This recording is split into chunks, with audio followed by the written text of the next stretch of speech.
Assalamualaikum warahmatullahi wabarakatuh. Jumpa lagi bersama saya dalam mata kuliah HAM dan Pekerjaan Sosial.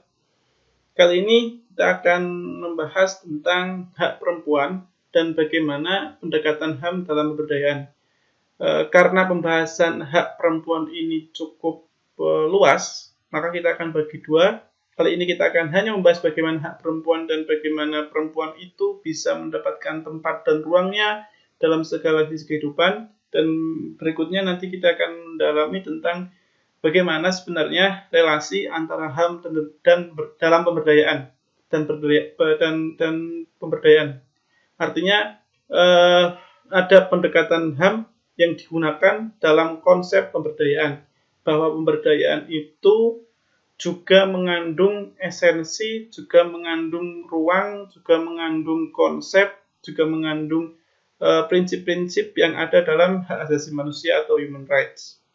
Oke, kita akan mulainya dengan membahas tentang hak perempuan dulu.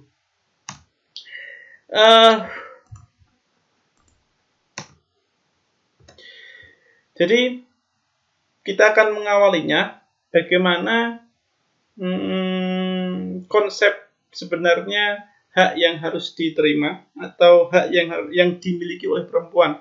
Apakah perempuan itu memiliki hak yang sama dengan laki-laki, ataukah perempuan itu harus selalu di bawah jika berhubungan dengan laki-laki?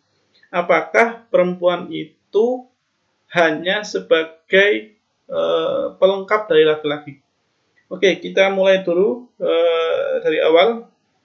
Kita pahami dulu konsep gender dan hubungannya dengan hak asasi manusia. What is gender? Apakah itu kerupuk? Bukan ya.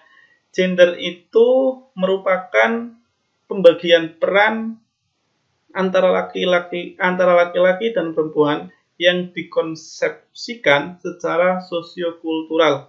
Atau gender itu adalah konsep kultural yang membedakan dalam peran, perilaku, dan karakteristik antara laki-laki dan perempuan.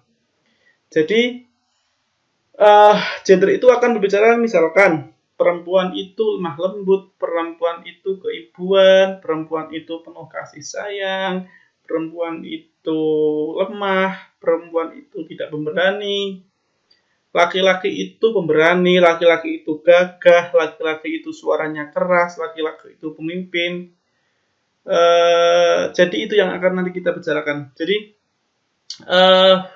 bahwa ada pensifatan yang diberikan oleh masyarakat kepada laki-laki dan perempuan sehingga seolah-olah kedua makhluk ini, maksudnya kedua subjek dalam masyarakat ini adalah sesuatu yang berbeda, sesuatu yang dikonsepsikan secara sosiokultural memiliki batas secara karakteristik.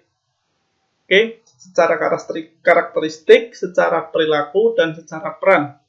Dimulai dari karakteristik yang dibangun oleh masyarakat ketika misal bayi laki-laki dilahirkan akan berbeda perlakuannya dengan bayi perempuan yang dilahirkan.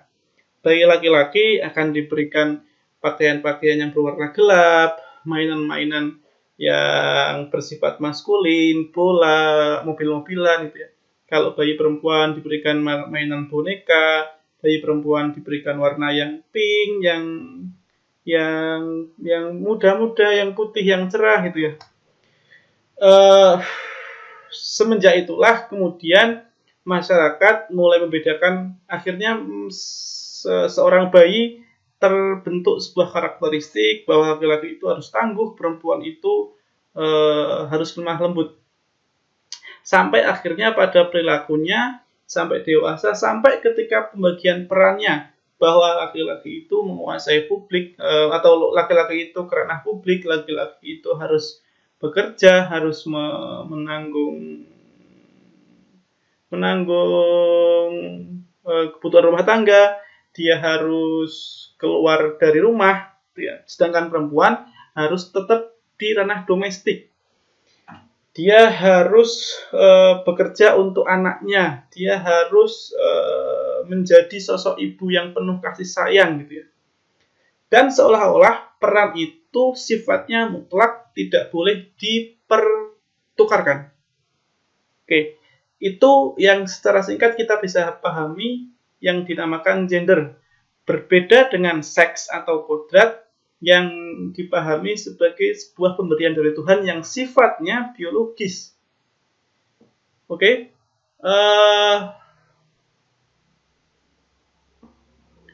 jadi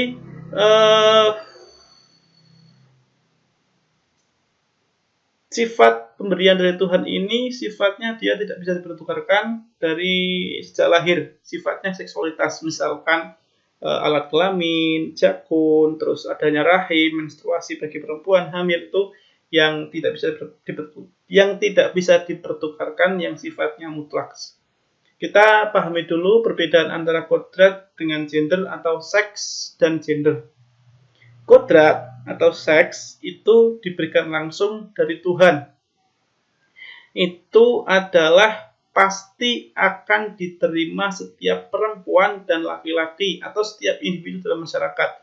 Bahwa laki-laki itu punya jakun, laki-laki itu punya alat kelamin penis, laki-laki itu bisa memiliki sperma, bisa menghamili, perempuan itu menstruasi, punya rahim, ada payudara, ada vagina, kemudian dia akan bisa hamil, bisa menyusui, dan seterusnya. Itu yang dinamakan seksualitas atau yang dinamakan kodrat. Itulah kodrat. Kodratnya perempuan bukan masak, bukan merawat anak. Kodratnya perempuan hamil gitu. Nah, sedangkan gender itu konstruksi sosial budaya, konstruksi kultural, bahwa perempuan itu masak, perempuan itu suka dandan, perempuan itu merawat anak, laki-laki itu kerja, laki-laki itu tangguh, laki-laki berani. Itu yang dinamakan gender, bukan kodrat. Oke ya, kita pahami itu ya, jelas ya. Jadi itulah yang diberikan, itulah sesuatu yang diberikan oleh masyarakat kepada laki-laki dan perempuan, sehingga seolah-olah kodratnya laki-laki itu kerja, kodratnya perempuan itu di rumah. Itu yang perlu kita pahami di awal. Kemudian tadi kodrat itu sifatnya biologis seperti saya sampaikan di awal tadi. Fisik, menstruasi dan seterusnya. Gender itu sifatnya kultural. Ya tadi laki-laki berani, tangguh, perempuan itu lemah lembut, penuh kasih sayang, keibuan gitu ya. Itu di bawah kebalik. Kalau kodrat itu tidak dapat dipertukarkan, gender dapat dipertukarkan. Kalau kodrat, di teks terbalik, kodrat laki-laki selamanya nggak bisa menyusui, laki-laki selamanya nggak bisa hamil. Begitu betul perempuan selamanya nggak bisa menghamili, perempuan selamanya tetap akan menstruasi. Sedangkan gender itu sesuatu hal yang sangat pasti bisa dipertukarkan. Misal, laki-laki itu, ada nggak kira-kira laki-laki yang lemah lembut, laki-laki yang keibuan, laki-laki yang penuh kasih sayang? Sangat banyak sekali.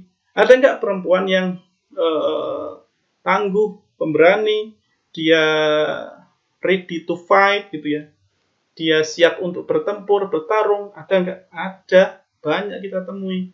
Artinya apa? Itu bukan kodrat. Ketika itu kodrat, berarti dari Tuhan dan tidak bisa dipertukarkan. Oke. Kemudian perbedaan selanjutnya, kodrat itu berlangsung sepanjang masa, selamanya, always, forever, dimanapun itu akan kapanpun dia akan berlaku seperti itu, bahwa perempuan itu menstruasi, laki-laki nggak bisa, saklek, mutlak gitu ya. Gender itu akan tergantung waktu. Ada masanya, misalkan dulu perempuan sangat tidak boleh untuk sekolah, ada masanya dulu perempuan hanya di rumah. Hari ini perempuan bisa sekolah, hari ini perempuan bisa menempuh pendidikan tinggi, hari ini perempuan bisa bekerja, perempuan bisa memimpin. Dan itu akan fleksibel dari waktu ke waktu. Perbedaan yang terakhir adalah bahwa kodrat itu berlaku dimanapun. Artinya ketika di Indonesia perempuan menstruasi, Di Eropa perempuan juga menstruasi, nggak mungkin perempuan di Eropa nggak bisa menstruasi. Di Amerika perempuan juga menstruasi. Di Myanmar laki-laki itu tidak bisa hamil, laki-laki tidak bisa hamil di Myanmar, kemudian di mana ya, Afrika Selatan atau di Arab, laki-laki juga tidak bisa hamil. Sedangkan gender itu akan tergantung budaya setempat, tergantung kultur yang membentuk konsep antara laki-laki dan perempuan. Kenapa seperti itu? Karena kembali lagi karena gender itu dibentuk oleh budaya, dibentuk oleh kultur, dibentuk oleh masyarakat. Sehingga ketika di sebuah tempat perempuan masih menjadi second class, perempuan masih bekerja sebagai sosok yang menggeluti dunia domestik, maka disitulah berlaku perempuan hanya boleh masak, bersih-bersih, jaga anak. Oke, tapi di tempat lain, misalkan ada pula konsep tentang perempuan boleh bekerja, tapi hanya menjadi buruh pabrik, misalkan gitu. Maka disitulah berlaku perempuan bekerja di buruh pabrik. Oke, nah kadang-kadang gender itu bukan kadang-kadang, sering gender itu gender itu mengalami atau gender itu dilakukan pembagian gender kepada laki-laki dan perempuan itu diberikan tidak seimbang. Perempuan selalu menjadi second class. Kita tahu dulu misalkan, bahkan hari ini mungkin masih ada. Saya baru tadi siang misalkan ke pasar bertemu dengan seorang mbah gitu. Ditanya anak saya, anaknya apa? Laki-laki perempuan. Terus dijawab sama mbahnya, oh berarti cepat jadi kakek mbah gitu. Loh, apa hubungannya kalau perempuan dengan cepat jadi kakek? Seolah-olah perempuan itu cepat menikah, laki-laki nggak cepat menikah. Perempuan itu patut untuk menikah, laki-laki nggak patut untuk cepat menikah. Karena laki-laki itu harus bekerja dulu, perempuan nggak butuh bekerja dulu. Kan timpang seperti itu. Misal lagi, perempuan tidak boleh keluar rumah. Kenapa laki-laki boleh? Perempuan boleh keluar malam. Kenapa laki-laki nggak boleh? Perempuan nggak boleh keluar malam karena bahaya, riskan. Perempuan itu lemah. Loh, emang laki-laki kalau keluar malam nggak ada kemungkinan untuk melakukan suatu hal yang negatif?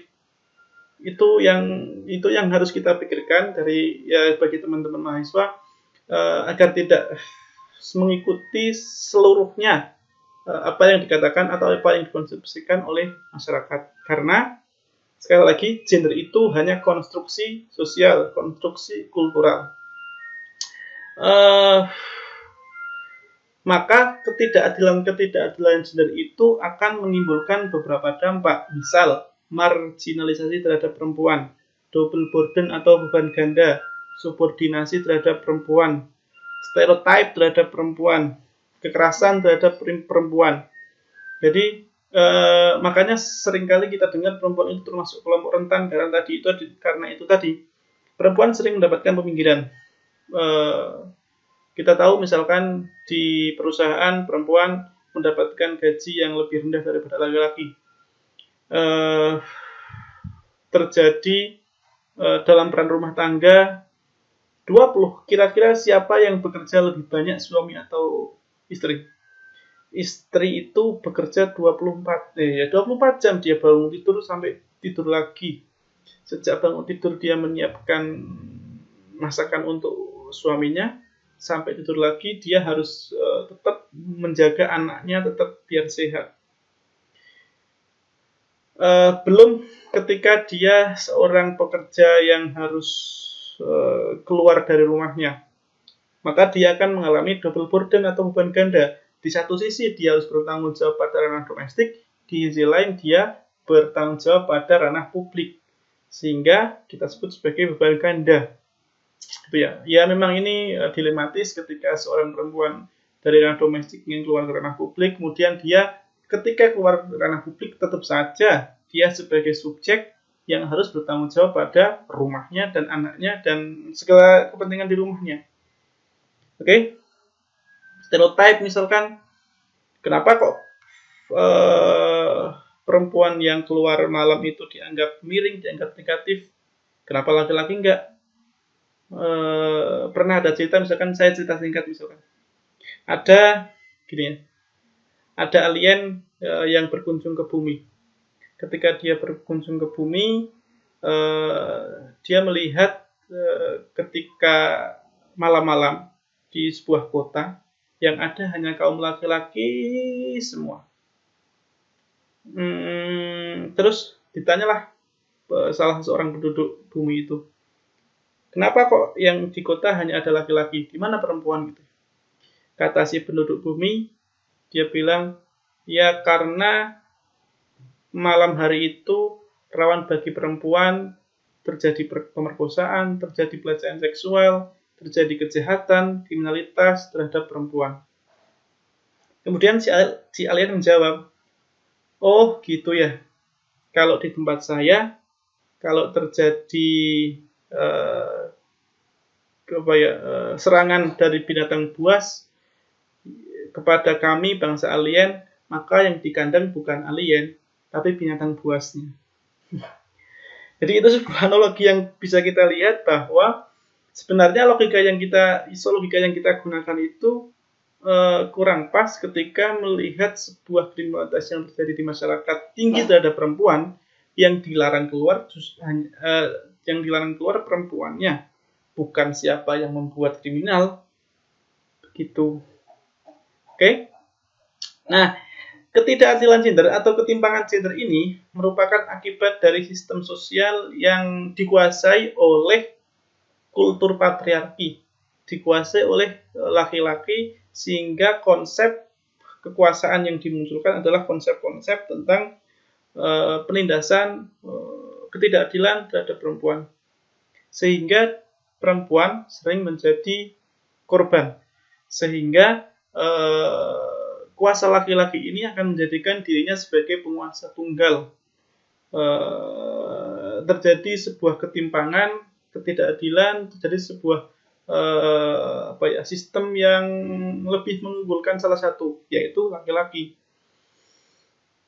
Dulu kalau kita misalkan teman-teman atau kita semua atau di desa gitu ya, ngapain perempuan sekolah tinggi-tinggi, toh jadi istri cukup di dapur, cukup di sumur, cukup ngurus anak gitu ya.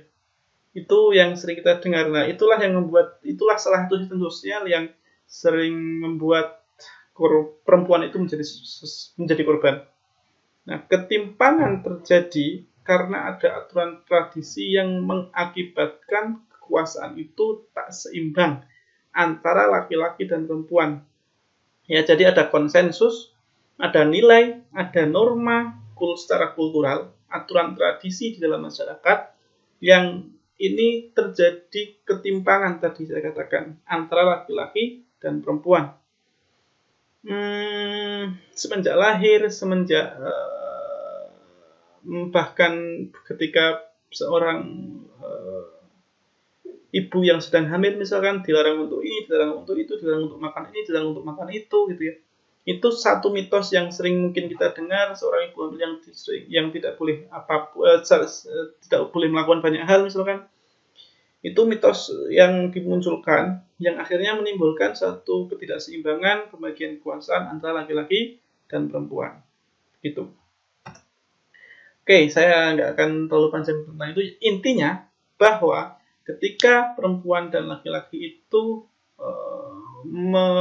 menciptakan laki-laki dan perempuan itu merupakan sebuah konsep, merupakan sebuah hubungan dalam masyarakat yang sengaja diciptakan, yang selama ini diciptakan untuk membentuk sebuah hubungan yang ternyata hasilnya tidak seimbang. Oke. Nah, bagaimana prinsip equality dan keadilan dalam perempuan? Bagaimana prinsip keadilan untuk perempuan itu misalkan?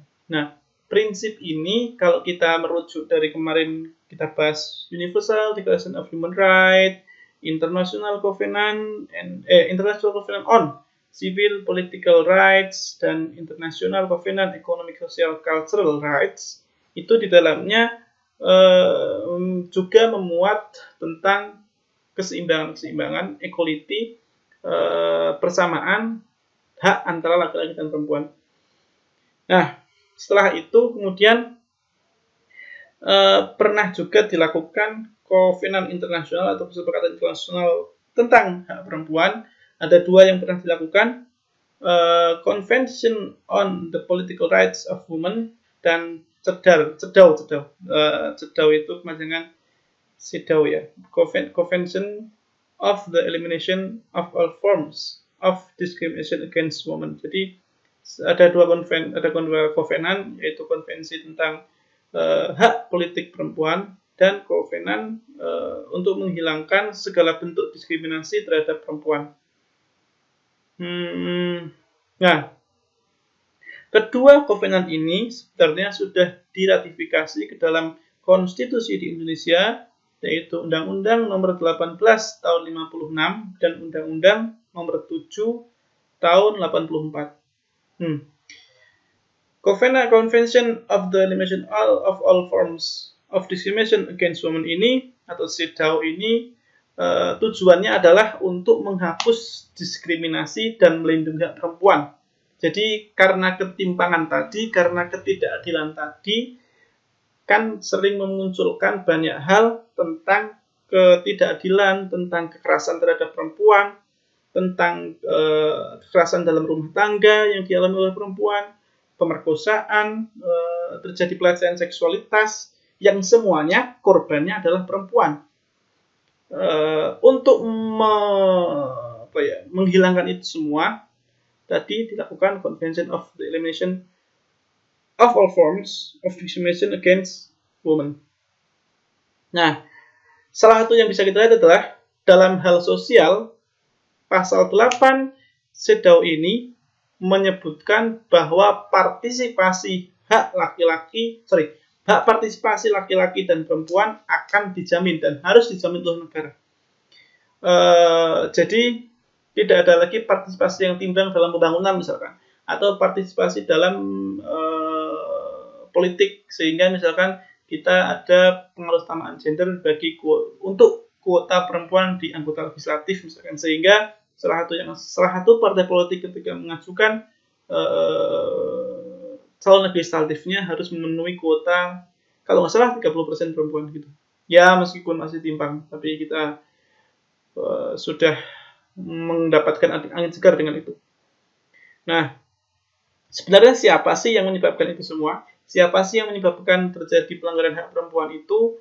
Saya katakan tadi di awal, seperti yang saya katakan tadi di awal, yaitu kuasa patriarki, sistem kekuasaan yang dipegang oleh laki-laki.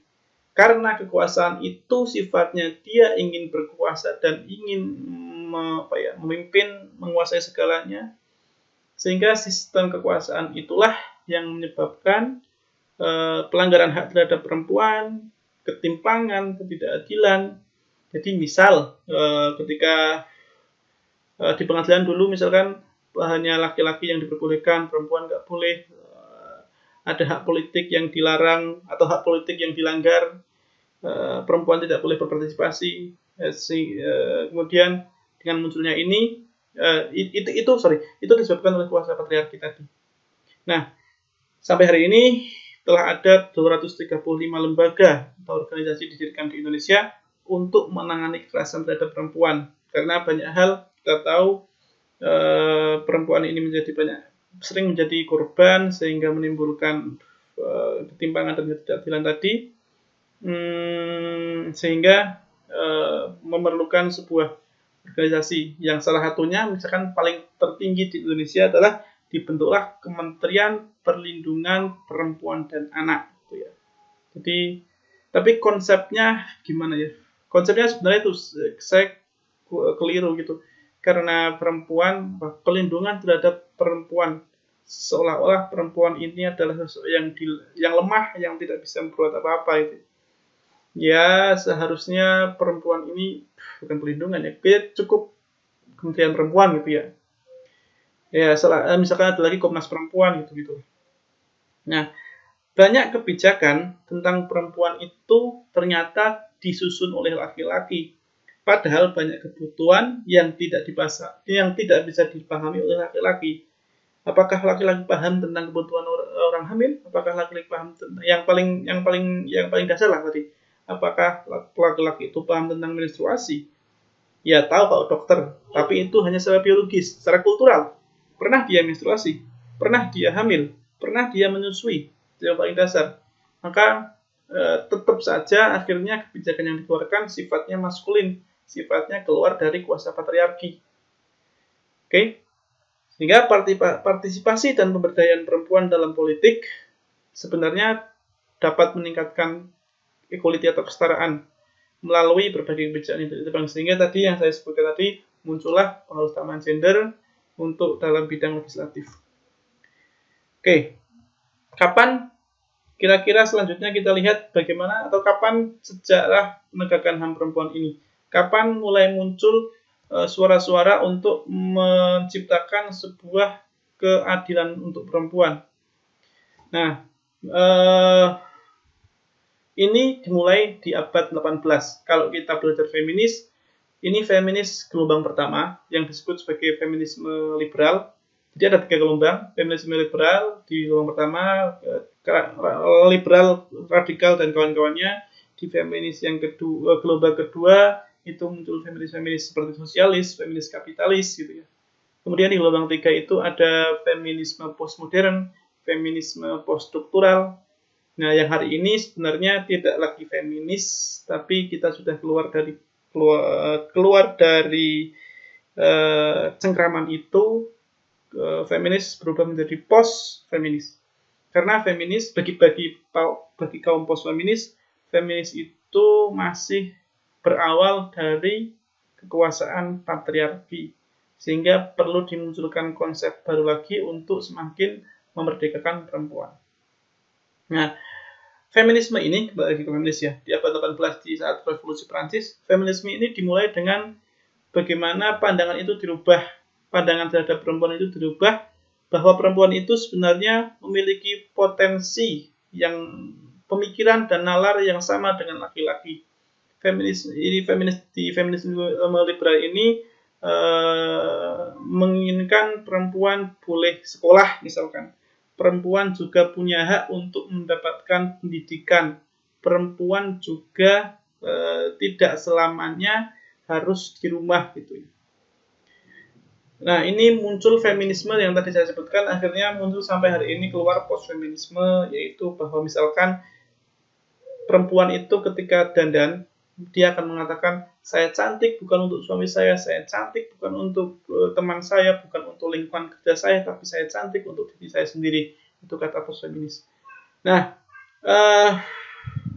sejarah penegakan HAM terhadap perempuan itu setelah revolusi Prancis muncul juga Declaration of Sentiments berisi tentang 15 tuntutan reformasi tentang perlakuan terhadap perempuan dalam hal keluarga, properti, dalam hal sosial, dan dalam hal politik. Biar tadi kita tahu, biar perempuan itu juga mendapatkan hak yang sama terhadap laki-laki. Kalau teman-teman masih ada pemikiran tentang, oh berarti perempuan kurang ajar ya. Kalau Anda masih punya pemikiran seperti itu, berarti Anda masih memiliki kuasa patriarki yang sangat mendalam. Gitu ya. Bukan kurang ajar. Konsep kurang ajar atau konsep yang mengatakan bahwa dengan konsep feminis itu perempuan kurang ajar, itu adalah konsep yang keluar dari pemikiran atau mulut kuasa patriarki, sehingga seolah-olah dia tidak mau digoyah atau tidak mau dibagi kekuasaannya dengan perempuan.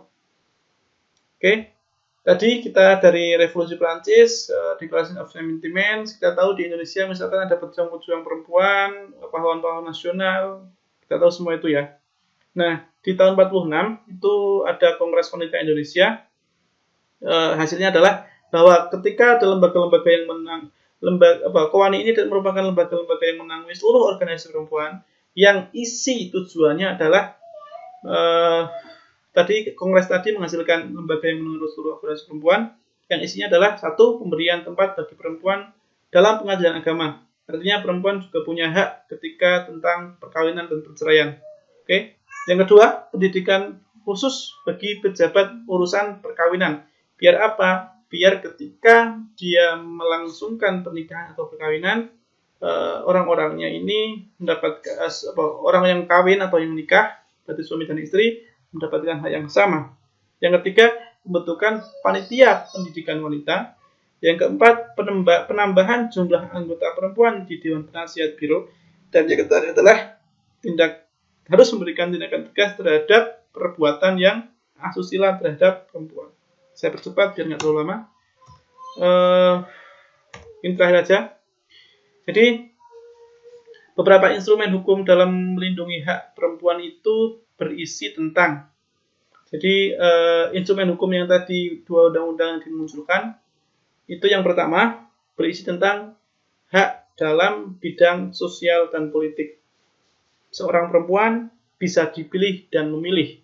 Seorang perempuan bisa juga menduduki jabatan publik, berkumpul dan berserikat. Artinya Undang-Undang HAM berlaku juga untuk perempuan, bukan hanya untuk laki-laki. Oke ya. Yang kedua, hak dalam bidang pendidikan. Oke. Sehingga laki-laki dan perempuan juga berhak atas standar pendidikan sampai tingkat yang paling tinggi. Laki-laki dan perempuan juga memiliki hak dalam mengakses teknologi. Perempuan juga mendapatkan hak yang sama terhadap pengajaran yang bebas dari stereotip. Artinya, stereotip itu bukan dilihat dari jenis kelamin atau gender, tapi stereotip itu muncul misalkan dilihat dari tindakannya, dilihat dari buktinya, bukan misalkan duda dan janda, seolah-olah janda itu adalah yang negatif, duda nggak negatif gitu ya, seolah janda itu bisa lebih mudah didekati, duda nggak mudah gitu ya. Kita agak tidak adil terhadap itu. Yang ketiga adalah hak dalam pekerjaan. Jadi tiap perempuan juga berhak untuk bekerja, juga berhak untuk perlindungan kesehatan, fasilitas pemasaran, termasuk mendapatkan cuti hamil dan melahirkan. Ya meskipun kalau nggak salah sih ya, nanti teman-teman bisa dicek lagi di Undang-Undang Omnibus Law ini juga dirubah bagaimana seorang perempuan mendapatkan cuti hamil dan melahirkan. Termasuk tunjangan pra pasca cuti melahirkan. Apakah seseorang yang melahirkan itu mendapatkan tunjangan atau enggak? Yang keempat adalah hak perkawinan. Perempuan berhak untuk memilih pasangan, bukan seperti Siti Nurbaya yang dikawinkan oleh bapaknya kepada Datuk Maringgi gitu ya. Jadi perempuan berhak untuk memilih pasangan. Perempuan dan laki-laki juga diberikan usia minimum pernikahan agar apa? Agar tidak terjadi kekerasan terhadap rumah tangga, agar tidak terjadi ketimpangan kekuasaan gitu ya. Perempuan juga mendapatkan pelindungan KDRT, hak atas anak, dan memilih nama keluarga termasuk itu. Kemudian yang terakhir adalah bahwa instrumen hukum dalam melindungi perempuan itu berisi tentang hak perlindungan dari eksploitasi. Hak perlindungan itu berisi tentang perlindungan dari kekerasan. Seorang perempuan harus mendapatkan bantuan hukum. Seorang perempuan harus mendapatkan perlindungan dari paksaan medis, misalkan aborsi ilegal. Jadi kadang-kadang kan seorang yang hamil di luar nikah, dia dipaksa oleh dokter atau dipaksa oleh pasangannya untuk melakukan aborsi. Jadi sedangkan perempuannya nggak mau misalkan. Lalu bagaimana si perempuan? Maka ini dilindungi oleh undang-undang atau instrumen hukum yang lain yang bisa melindungi bahwa perempuan yang dipaksa untuk melakukan aborsi ilegal ini harus mendapatkan perlindungan secara hukum tegas. Begitu, ini yang berikutnya nanti kita akan membahasnya satu lagi dah, ini terakhir. Ini adalah tentang undang-undang tentang perempuan yang membahas tentang bagaimana perempuan itu harus mendapatkan kesetaraan. Misalkan Undang-Undang Nomor 23 Tahun 2004 tentang penghapusan KDRT. Ini bertujuan untuk mencegah segala bentuk KDRT. Saya percepat ini ya. Untuk mewujudkan keadilan gender, untuk melindungi korban dan menindak pelaku kekerasan KDRT. Undang-Undang Nomor 39 Tahun 2004 tentang perlindungan TKI, yang kita tahu jumlah TKI perempuan atau TKW itu sangat banyak sekali dan sering mendapatkan ketidakadilan di tempat bekerja. bagaimana perempuan dan laki-laki mendapatkan hak dan kewajiban yang sama dan jaminan dan perlindungan hak yang sama. Kemudian di tahun 2007 Undang-Undang Nomor 21 Tahun 2007 ini menjelaskan tentang pemberantasan pidana perdagangan orang, jadi human trafficking. Kan sering kita lihat ada human trafficking, entah itu diambil organnya, dia dijadikan PSK misalkan. Kemudian di Inpres tentang pengaruh utamaan gender, bahwa bagaimana kedudukan perempuan dalam jabatan publik, entah legislatif maupun eksekutif gitu ya. Yang terakhir adalah Kepres tahun 98 tentang pembentukan Komisi Nasional Anti Kekerasan Terhadap Perempuan. Dengan Perpres akhirnya diubah di Perpres tahun 2005 nomor 65 untuk melindungi perempuan yang mendapatkan kekerasan dari siapapun. Oke ya, begitu ya. Silakan, ini semua bisa di-download teman-teman semua, bisa dipelajari, bisa dibaca. Itu dulu. Terima kasih, semoga bermanfaat.